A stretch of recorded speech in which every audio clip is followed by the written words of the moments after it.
क्या आपने कभी उन सभी अच्छी टिप्स के बारे में जानने की कोशिश की है जो आपके शरीर को गर्भावस्था के लिए तैयार करने में और आपको तेजी से गर्भवती होने में मदद कर सकती है? आज हम इन 7 सबसे अच्छी फर्टिलिटी टिप्स पर गौर करने जा रहे हैं। आप प्रीमॉम के चैनल पर हैं। आप पीरियड्स, फर्टिलिटी ट्रैकिंग, ओव्यूलेशन सभी चीजों के बारे में जान सकती हैं। मैं आपको बताना चाहती हूँ कि आपकी फर्टिलिटी और गर्भ धारण करने की यात्रा के लिए सभी जरूरी शिक्षा प्रीमॉम चैनल पर मौजूद है। ठीक है, आपकी फर्टिलिटी में सुधार के लिए टिप नंबर 1, आपके शरीर को बेहतर ढंग से काम करने के लिए खूब पानी की आवश्यकता होती है। शरीर में पानी की कमी न होने देना महत्वपूर्ण है। जब फर्टिलिटी की बात आती है तो ये इसलिए भी महत्वपूर्ण है क्योंकि शरीर में भरपूर पानी की मात्रा सर्विकल म्यूकस बनने में मदद करती है।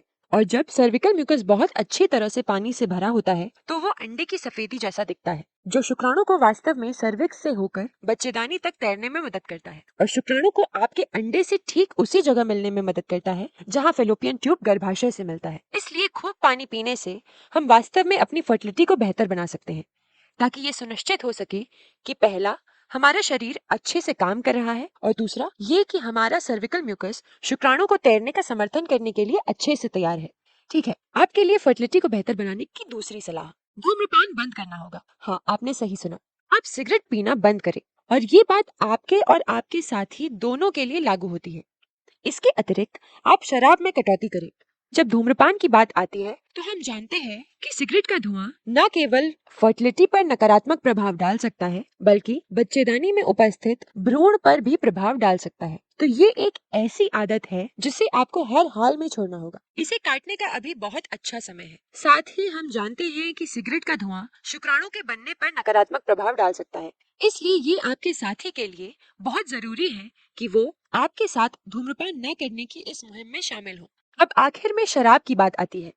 ऐसा बिल्कुल भी नहीं है कि हर रिसर्च इस बात के परिणामों का विरोध नहीं करता कि शराब फर्टिलिटी पर नकारात्मक प्रभाव डालती है या नहीं, लेकिन कुछ अध्ययन हैं जो कहते हैं कि शराब का सेवन फर्टिलिटी पर नकारात्मक प्रभाव डाल सकता है। इसलिए इस पर रोक लगाना बहुत अच्छी बात है। आप गर्भवती होने पर भी नहीं पी सकती हैं, इसलिए इस टिप का उपयोग करना एक अच्छी बात है। यदि गर्भ धारण करने का प्रयास करते समय आपको शराब का उपयोग करना ही पड़े तो संयम से इसका उपयोग करें। आपकी तीसरी टिप, पर्यावरण में मौजूद विषैले पदार्थों से सावधान रहना है। हाँ, सही सुना आपने, पर्यावरण में मौजूद विषाक्त पदार्थ न केवल आपके अंडे की गुणवत्ता को प्रभावित कर सकते हैं बल्कि वे आपके हार्मोन के काम करने के तरीके को भी प्रभावित कर सकते हैं। हमारे शरीर में विष जमा हो जाता है जो बाद में अंडों में जमा हो सकता है और उन्हें भी नुकसान पहुंचा सकता है। इसलिए शुरुआत के लिए आप फिल्टर पानी पीना शुरू करें। पेस्टिसाइड और हर्बिसाइड वास्तव में अंडे की गुणवत्ता के मुद्दों से जुड़े होते हैं और शुक्राणु के बनने को भी प्रभावित करते हैं। इसलिए एक परिवार के रूप में जैविक खाना वास्तव में एक अच्छा विकल्प है। अंत में, जब हम घर पर होते हैं और हम प्लास्टिक के उपयोग को सीमित करने की कोशिश करें तो आइए प्लास्टिक की पानी की बोतलों से भी छुटकारा पाएं। हम वास्तव में बीपीए के प्रति अपना जोखिम कम करें। कांच या एल्यूमिनियम की पानी की बोतलों का इस्तेमाल करें। अपने प्लास्टिक के कंटेनर को लेकर उसे बाहर फेंकने और अपने लिए एक अच्छा पुनः ग्लास कंटेनर खरीदने पर भी विचार करें। जब बात आपके पर्यावरणीय विष जोखिम को कम करने की आती है, ये बस छोटे छोटे बदलाव हैं जो वास्तव में एक बड़ा अंतर ला सकते हैं। अंत में, जब सुगंध की बात आती है तो उनमें केमिकल भी शामिल हो सकते हैं जो आपके अंडे की गुणवत्ता को भी प्रभावित कर सकते हैं। इसलिए न केवल इसके इस्तेमाल से आप हार्मोन और संभावित रूप से अपने ओव्यूलेशन को प्रभावित कर रहे हैं बल्कि हम अपने अंडों को भी प्रभावित कर रहे हैं। इसलिए खुशबू वाले उत्पादों का उपयोग कम करें। खुशबू वाली मोमबत्तियों, कपड़े धोने वाले डिटर्जेंट का उपयोग बंद करना एक बहुत बड़ा कदम है। फैब्रिक सॉफ्टनर का उपयोग बंद करें, वे आमतौर पर बहुत ही जहरीले होते हैं। इसके अलावा बस ये सुनिश्चित करें कि आप अपने शरीर पर जो साबुन, लोशन या परफ्यूम इस्तेमाल कर रहे हैं वो साफ हो। ये एक धीमी प्रक्रिया है। धीरे धीरे करके आप अपने विषाक्त बोझ को कम करने की कोशिश करें और वास्तव में ये सुनिश्चित करें कि आप अपने शरीर के लिए एक अच्छा स्वच्छ वातावरण बना रहे हैं, क्योंकि आप गर्भधारण की यात्रा की ओर बढ़ रहे हैं। चलिए, टिप नंबर 4, अपने शरीर को समझें। तो इसका मतलब है अपने शरीर को गहराई से जानना और समझना शुरू करना कि शरीर में क्या चल रहा है। इसका मतलब है कि आप ओव्यूलेशन टेस्ट और शरीर के बेसल तापमान नापने वाले थर्मोमीटर का उपयोग करना शुरू करें।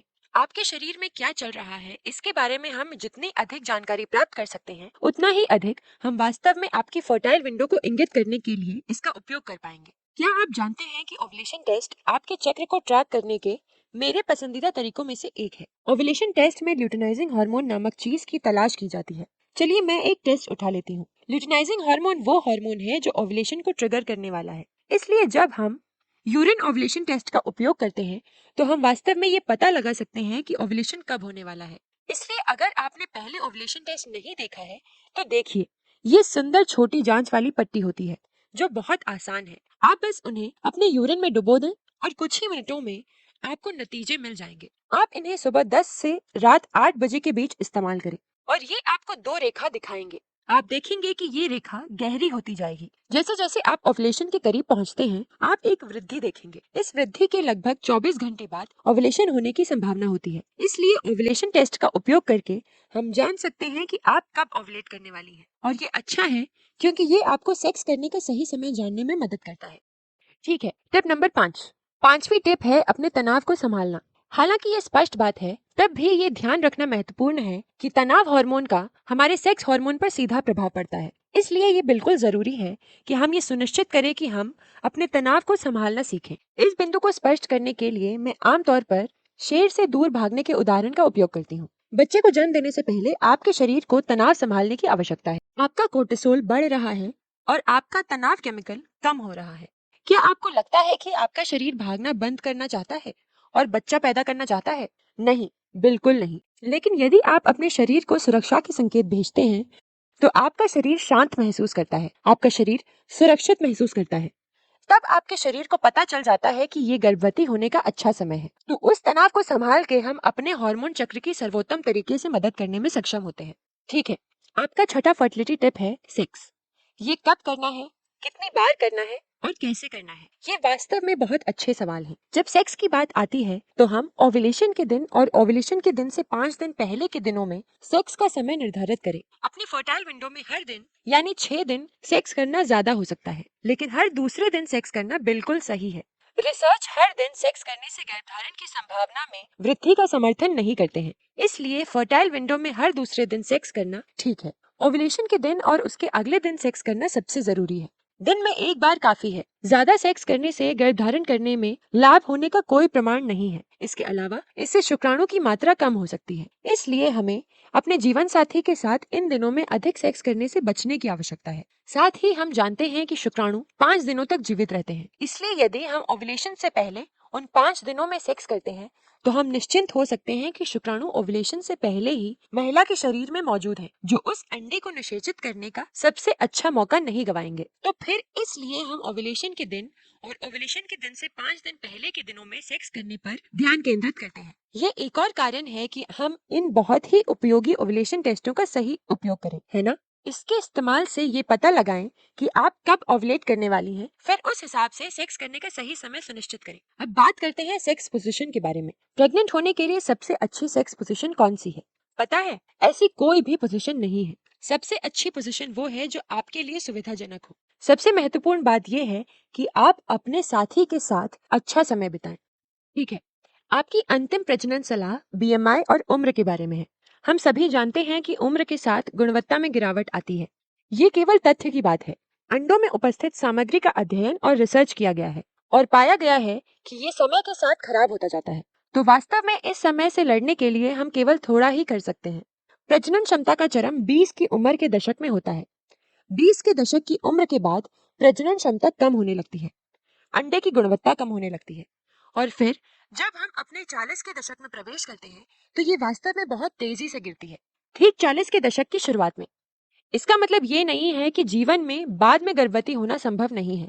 इसका मतलब सिर्फ ये है कि गर्भवती होना कठिन हो सकता है। इसके अतिरिक्त दोषपूर्ण जेनेटिक वाले अंडों की बड़ी संख्या जेनेटिक परेशानियों में वृद्धि की संभावना को बढ़ा सकती है। अब बात करते हैं बीएमआई की। फर्टिलिटी की सर्वोत्तम संभावनाओं के लिए सबसे अच्छा बीएमआई 20 से 25 के बीच होता है। जब हम इससे नीचे या ऊपर कहीं भी पहुंचते हैं तो हमें फर्टिलिटी में समस्याएं, ओव्यूलेशन में कमी और अंडों के साथ समस्याएं दिखाई देने लगती हैं। हम सलाह देते हैं कि गर्भधारण करने का प्रयास करते समय ये सुनिश्चित करें कि आप एक अच्छे स्वस्थ बीएमआई पर ध्यान केंद्रित कर रहे हैं। आप गर्भावस्था में स्वस्थ रूप से पहुंचे। इसके लिए बीएमआई की आदर्श सीमा का ध्यान रखें। ठीक है, अब आप इन 7 फर्टिलिटी टिप्स के बारे में जान चुके हैं। अपनी फर्टिलिटी को बेहतर करने के लिए फर्टिलिटी विशेषज्ञ के ये 7 सुझाव हैं। यदि आपका कोई प्रश्न या टिप्पणी हो तो कृपया नीचे एक कमेंट छोड़ें। कृपया लाइक और सब्सक्राइब करें। यदि आप प्रीमॉम ऐप का इस्तेमाल नहीं करते तो ऐप पर हमारे साथ जुड़े। हम आपके लिए पेशेवर डॉक्टरों द्वारा और जानकारी प्रदान करने के लिए हमेशा काम करते रहते हैं। हम आपके फर्टिलिटी अनुभव को बेहतर बनाने का भी प्रयास करते रहते हैं। आप ये सुनिश्चित करें कि आपके पास मदद के लिए हम या कोई हो। मैं आपसे नीचे कमेंट में बात करने के लिए काफी एक्साइटेड हूँ।